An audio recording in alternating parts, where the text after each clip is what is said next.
അൽഫോൻസാമ മറന്നില്ല. ഏതാണ്ട് 12 മണിയായി. വേദനയുടെ ആധിക്യത്താൽ കവിൾത്തടങ്ങൾ കണ്ണുനീർ ചാലുകളായി. പുതപ്പുകൊണ്ട് അവൾ മുഖം മൂടി. തമ്പുരാൻ എനിക്ക് സഹിക്കാൻ തരുന്നതല്ലേ, ഞാൻ സഹിക്കട്ടെ എന്ന വിലാപവചനങ്ങളും അവളിൽ നിന്നും പുറപ്പെട്ടു. എൻ്റെ മാതാവേ, എൻ്റെ അമ്മേ എന്ന് വ്യാകുല മാതാവിൻ്റെ ചിത്രത്തിൽ നോക്കിക്കൊണ്ട് നിലവിളിച്ചു പറഞ്ഞു.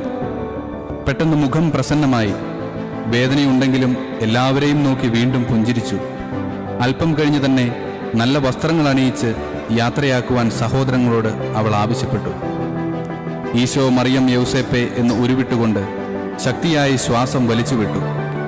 തൻ്റെ സന്തത സഹചാരിയും ശുശ്രൂഷകയുമായിരുന്ന ഗബ്രിയേലമ്മയോടായി അവൾ പറഞ്ഞു, കേട്ടോ, എൻ്റെ ചങ്കിൽ നിന്നും ഒരു ശബ്ദം. 2 പ്രാവശ്യം കൂടി ശ്വാസം വലിച്ചുവിട്ടു. ശരീരം നിശ്ചലമായി.